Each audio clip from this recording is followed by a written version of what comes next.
नमस्कार बच्चों, कैसे हैं आप सब। आशा करती हूँ अच्छे होंगे। आओ बच्चों, हम आज का पाठ शुरू करें।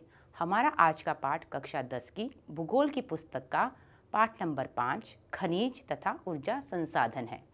तो बच्चों, आपको पाठ के नाम में दिख रहा है खनिज और ऊर्जा।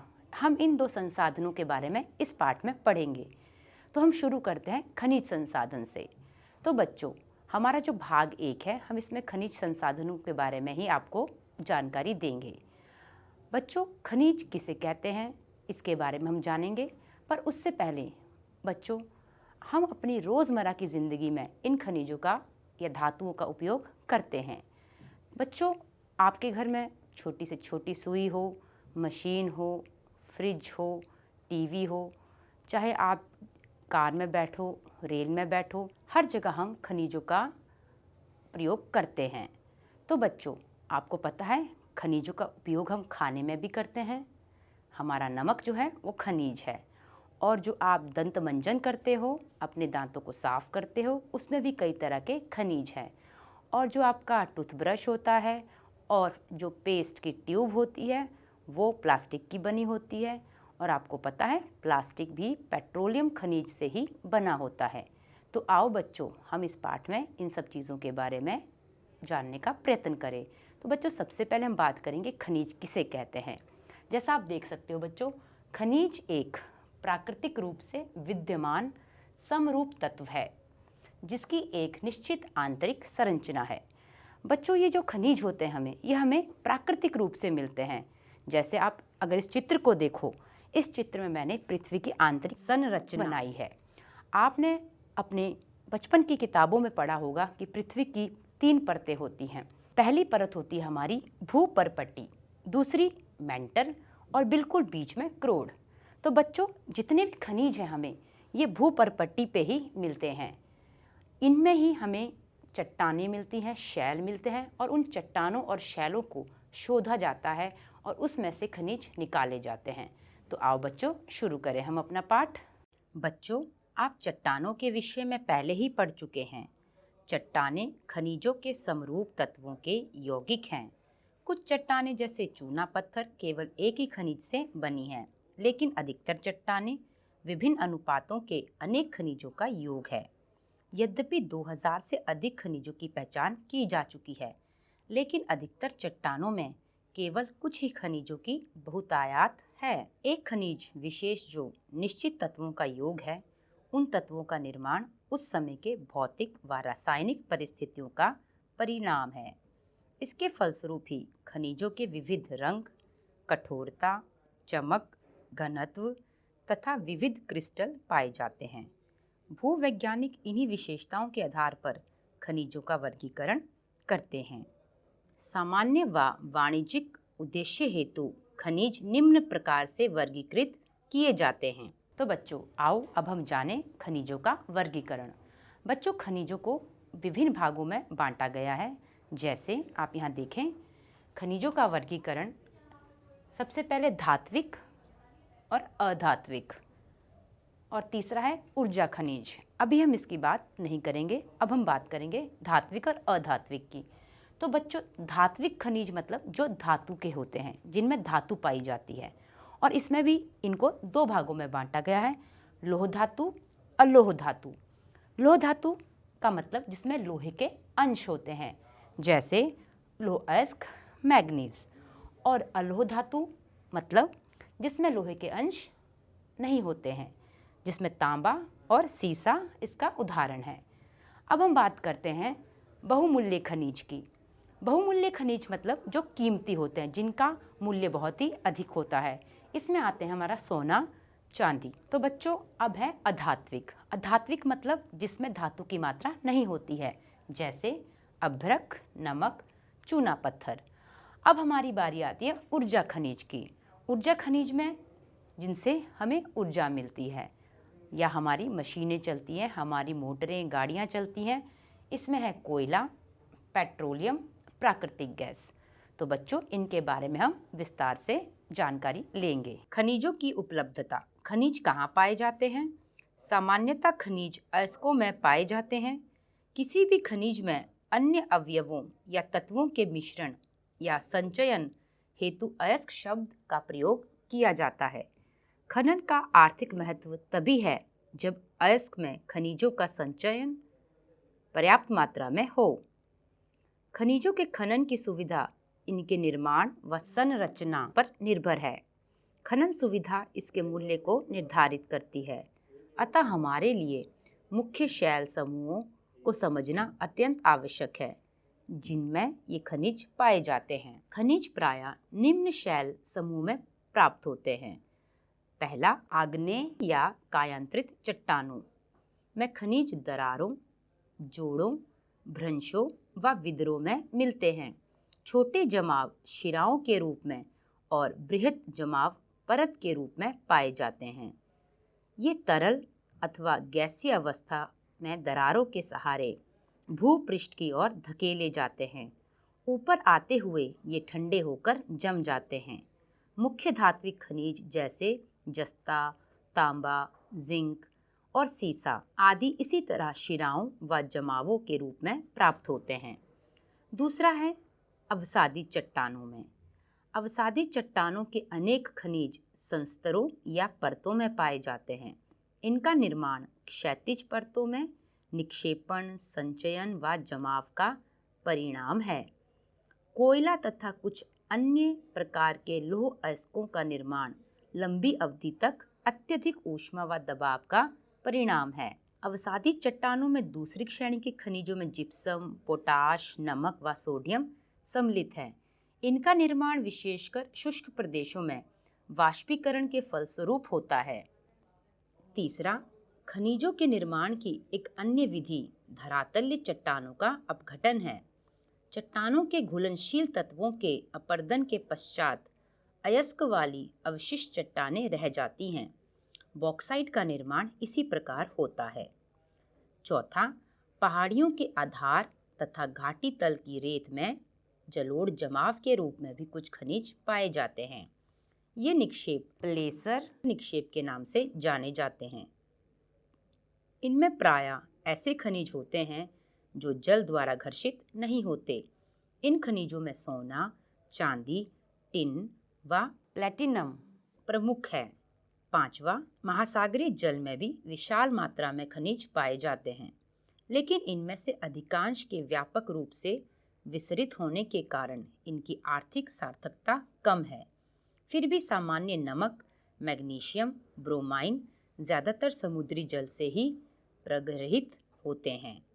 महासागरीय तली में मैग्नीज ग्रंथिकाओं में धनी हैं।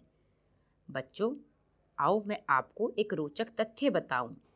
रैट होल खनन। क्या आप जानते हो, भारत में अधिकांश खनिज राष्ट्रीयकृत हैं और इनका निष्कर्षण सरकारी अनुमति के पश्चात ही संभव है। किंतु उत्तर पूर्वी भारत के अधिकांश जनजातीय क्षेत्रों में खनिजों का स्वामित्व व्यक्तिगत व समुदाय को प्राप्त है। मेघालय में कोयला, लौह अयस्क, चूना पत्थर व डोलोमाइट के विशाल निक्षेप पाए जाते हैं। जोवाई व चेरापूंजी में कोयले का खनन परिवार के सदस्यों द्वारा एक लंबी संकीर्ण सुरंग के रूप में किया जाता है, जिसे रैट होल खनन कहते हैं। आपने देखा होगा, चूहा भी कई बार जो है होल करता है। उसी तरह से ये खनन भी एक लंबी संकीर्ण सुरंग के रूप में किया जाता है, इसीलिए इसका नाम रैट होल खनन पड़ा। नेशनल ग्रीन ट्रिब्यूनल ने इन क्रियाकलापों को अवैध घोषित किया है और सलाह दी है कि इसे तुरंत रोक दिया जाना चाहिए। आओ बच्चों, मैं आपको आगे बताऊं।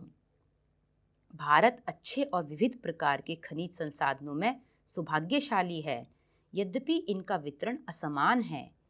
ज़्यादातर खनिज प्रायद्वीपीय चट्टानों में, कोयले, धात्विक खनिज, अभ्रक व अन्य अनेक अधात्विक खनिजों के अधिकांश भंडार संचित हैं। प्रायद्वीप के पश्चिमी और पूर्वी पार्श्वों पर गुजरात और असम की तलचटी चट्टानों में अधिकांश खनिज तेल निक्षेप पाए जाते हैं। प्रायद्वीपीय शैल क्रम के साथ राजस्थान में अनेक अलोह खनिज पाए जाते हैं। उत्तरी भारत के विस्तृत जलोढ़ मैदान आर्थिक महत्व के खनिजों से लगभग विहीन है। आइए अब हम भारत के कुछ प्रमुख खनिजों के वितरण का अध्ययन करें। तो सबसे पहले हम बात करेंगे लौह खनिज की। लौह खनिज धात्विक खनिजों के कुल उत्पादन मूल्य के 3/4 भाग का योगदान करते हैं। ये धातु शोधन उद्योगों के विकास को मजबूत आधार प्रदान करते हैं। लौह खनिज में सबसे पहले हम जिस खनिज का अध्ययन करेंगे वो है लौह अयस्क, जिसे अंग्रेजी में आयरन ओर भी कहते हैं। लौह अयस्क एक आधारभूत खनिज है तथा औद्योगिक विकास की रीढ़ है। भारत में लौह अयस्क के विपुल संसाधन विद्यमान है। भारत उच्च कोटि के लौहांश युक्त लौह अयस्क से धनी है। मैग्नेटाइट सर्वोत्तम प्रकार का लौह अयस्क है, जिसमें 70% लौहांश पाया जाता है। इसमें सर्वश्रेष्ठ चुंबकीय गुण होते हैं, जो विद्युत उद्योगों में विशेष रूप से उपयोगी है। दूसरा लोहे अयस्क का प्रकार है हेमेटाइट। हेमेटाइट सर्वाधिक महत्वपूर्ण औद्योगिक लौह अयस्क है, जिसका अधिकतम मात्रा में उपभोग हुआ है, किंतु इसमें लौहांश की मात्रा मैग्नेटाइट की अपेक्षा थोड़ी सी कम होती है। इसमें लौहांश 50 से 60% तक पाया जाता है। भारत में लौह अयस्क की पेटियां। बच्चों, अब हम जानेंगे कि भारत में लौह अयस्क किन किन क्षेत्रों में पाया जाता है। पेटियां मतलब जो क्षेत्र हैं। सबसे पहले ओडिशा झारखंड पेटी। ओडिशा में उच्च कोटि का हेमेटाइट किस्म का लौह अयस्क मयूरभंज व केंदुझर जिलों में बादाम पहाड़ खदानों से निकाला जाता है। इसी से सनिद्ध झारखंड के सिंहभूम जिले में गुआ तथा नुआमुंडी से हेमेटाइट अयस्क का खनन किया जाता है। दूसरी पेटी है दुर्ग बस्तर चंद्रपुर पेटी। ये पेटी महाराष्ट्र व छत्तीसगढ़ राज्यों के अंतर्गत पाई जाती है। छत्तीसगढ़ के बस्तर जिले में बेलाडीला पहाड़ी श्रृंखलाओं में अति उत्तम कोटि का हेमेटाइट पाया जाता है, जिसमें इस गुणवत्ता के लौह के 14 जमाव मिलते हैं। इन खदानों का लौह अयस्क विशाखापट्टनम पत्तन से जापान तथा दक्षिणी कोरिया को निर्यात किया जाता है। तीसरी पेटी है बल्लारी चित्रदुर्ग चिकमंगलुरु तुमकुरु पेटी। कर्नाटक की इस पेटी में लौह अयस्क की बृहत राशि संचित है। कर्नाटक के पश्चिमी घाट में अवस्थित कुद्रेमुख की खानें 100% निर्यात इकाई है। कुद्रेमुख निक्षेप संसार के सबसे बड़े निक्षेपों में से एक माना जाता है। लौह अयस्क करदम रूप में पाइपलाइनों द्वारा मंगलुरु के निकट एक पतन पर भेजा जाता है। अगली पेटी है महाराष्ट्र गोवा पेटी। ये पेटी गोवा तथा महाराष्ट्र राज्य के रत्नागिरी जिले में स्थित है। यद्यपि यहाँ का लोहा उत्तम प्रकार का नहीं है, तथापि इसकी दक्षता से दोहन किया जाता है। मरमागांव पतन से इसका निर्यात किया जाता है। आओ बच्चों, हम जरा इस चित्र को देखें। चित्र 5.2। इसमें लौह अयस्क उत्पादन में राज्यों का अंश दिखाया गया है। आप देख सकते हो बच्चों, यहाँ पर आपको एक वृत्तारेख दिख रहा है और आप देख सकते हो ओडिशा का सबसे अधिक प्रतिशत आपको इसमें दिख रहा है। उसके बाद आपका छत्तीसगढ़, कर्नाटक, झारखंड व अन्य राज्य आते हैं।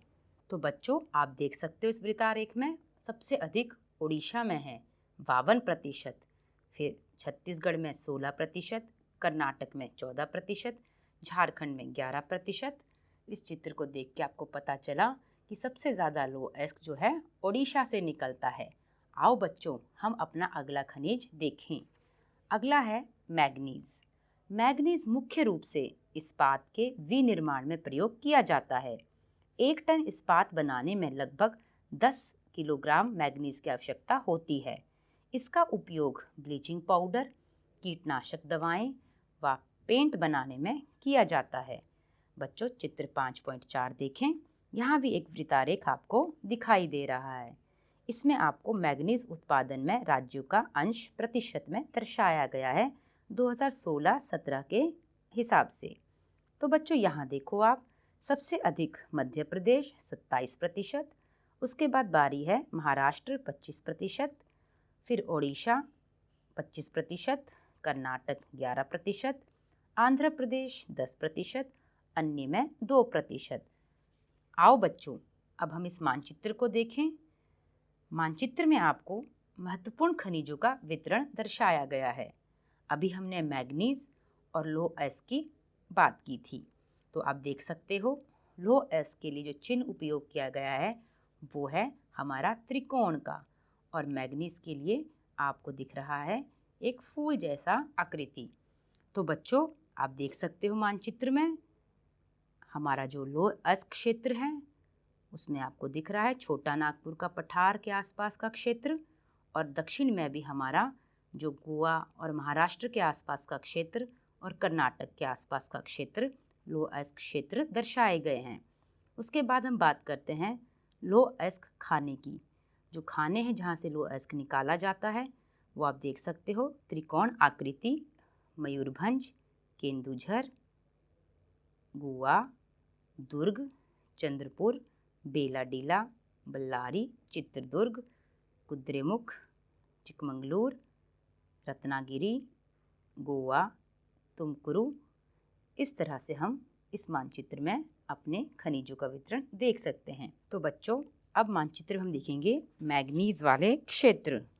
मैग्नीज का जो चिन्ह है आप उसे देखें, सुंदरगढ़, केंदुझर, नागपुर, बालाघाट, गोवा, शिवमोगा। इस तरह से आपको मानचित्र में क्षेत्र दिखाई दे रहे हैं। अब हम बच्चों आगे बढ़ते हैं और अपने अगले खनिज पर आते हैं। अगला खनिज है हमारा अलोह खनिज। अभी मैंने आपको लोह खनिज के बारे में बताया, अब हम अलोह खनिज के बारे में जानेंगे। मैंने आपको बताया था अलोह मतलब जिसमें खनिजों में लोहे का अंश नहीं होता है। तो भारत में अलोह खनिजों के संचित राशि व उत्पादन अधिक संतोषजनक नहीं है। यद्यपि ये खनिज जिनमें तांबा, सोना, बॉक्साइट और सीसा आते हैं, धातु शोधन, इंजीनियरिंग व विद्युत उद्योगों में महत्वपूर्ण भूमिका निभाते हैं। तांबा। भारत में तांबे के भंडार व उत्पादन क्रांतिक रूप से न्यून है। घात वधर्य, तन्य और ताप सुचालक होने के कारण तांबे का उपयोग मुख्यतः बिजली के तार बनाने, इलेक्ट्रॉनिक्स और रसायन उद्योगों में किया जाता है। मध्य प्रदेश की बालाघाट खदानें देश का लगभग 52% तांबा उत्पन्न करती हैं। झारखंड का सिंहभूम जिला भी तांबे का मुख्य उत्पादक है। राजस्थान की खेतड़ी खदानें भी तांबे के लिए प्रसिद्ध है। अगला है हमारा बॉक्साइट। यद्यपि अनेक अयस्कों में एल्यूमीनियम पाया जाता है, परंतु सबसे अधिक एल्यूमीनियम क्ले जैसे दिखने वाले पदार्थ बॉक्साइट से ही प्राप्त किया जाता है। बॉक्साइट निक्षेपों की रचना एल्यूमीनियम सिलिकेटों से समृद्ध व्यापक भिन्नता वाली चट्टानों के विघटन से होती है। एल्यूमीनियम एक महत्वपूर्ण धातु है क्योंकि ये लोहे जैसी शक्ति के साथ साथ अत्यधिक हल्का एवं सुचालक भी होता है। इसमें अत्यधिक घातवधर्यता भी पाई जाती है। भारत में बॉक्साइट के निक्षेप मुख्यतः अमरकंटक पठार, मेकाल पहाड़ियों,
पारादीप जो ओडिशा में है, उसके बाद विशाखापट्टनम पतन आपको दिख रहा है, और हमारे पश्चिमी घाट की तरफ मारमगोवा पतन और मंगलुरु पतन।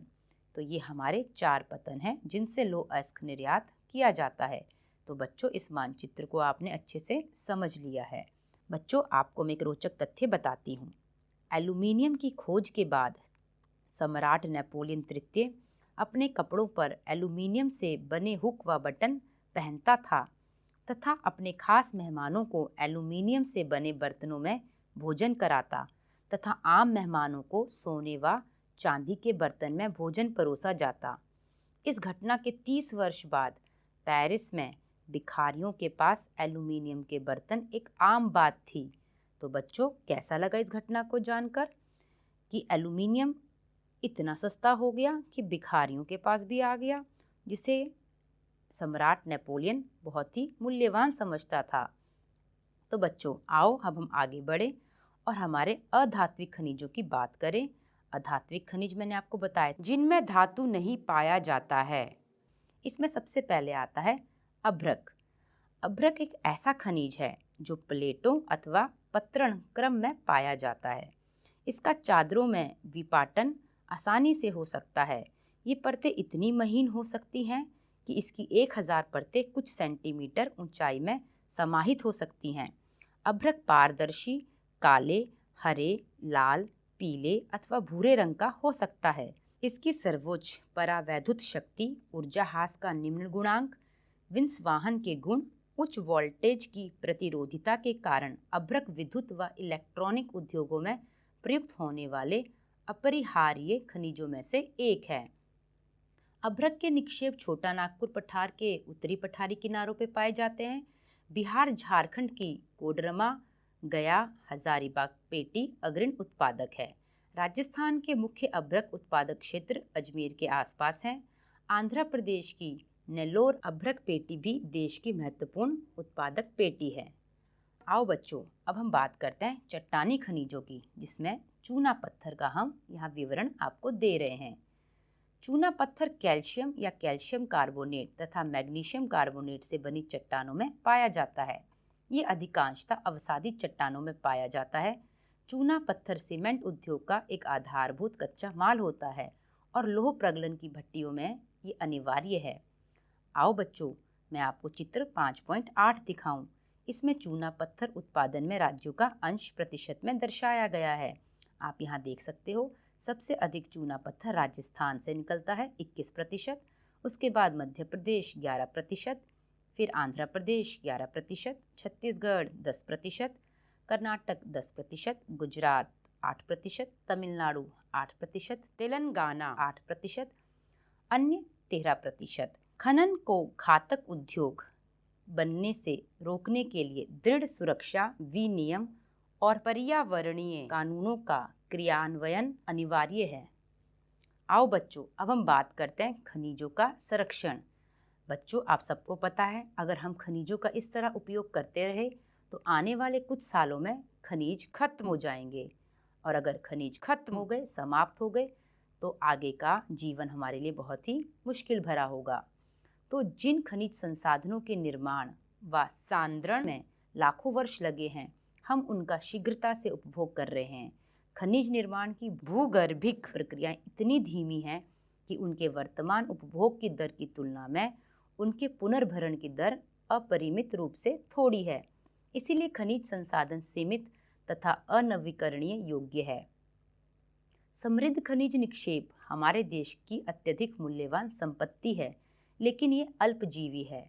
अयस्कों के सतत उत्खनन से लागत बढ़ती है, क्योंकि खनिजों के उत्खनन की गहराई बढ़ने के साथ उनकी गुणवत्ता घटती जाती है। आपने खनिज संसाधनों को सुनियोजित एवं सतत पोषणीय ढंग से प्रयोग करने के लिए एक तालमेल युक्त प्रयास करना होगा। पहला, निम्न कोटि के अयस्कों का कम लागत पर प्रयोग करने के लिए उन्नत प्रौद्योगिकियों का सतत विकास करते रहना होगा। दूसरा, धातुओं का पुनः चक्रण, रद्दी धातुओं का प्रयोग तथा अन्य प्रतिस्थापनों का उपयोग भविष्य में हमारे खनिज संसाधनों के संरक्षण के उपाय हैं। आओ बच्चों, मैं आपसे कुछ प्रश्न पूछूं। बच्चों, खनिज क्या है? उत्तर, भूवैज्ञानिकों के अनुसार खनिज एक प्राकृतिक रूप से विद्यमान समरूप तत्व है जिसकी एक निश्चित आंतरिक संरचना है। खनिज प्रकृति के अनेकों रूप में पाए जाते हैं।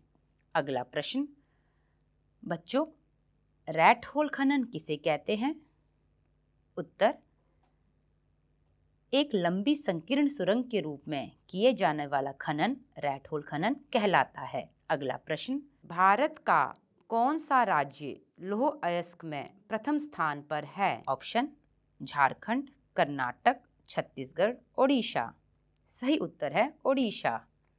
अगला प्रश्न, मैग्नीज के उत्पादन में सर्वप्रथम भारत के किस राज्य का नाम आता है?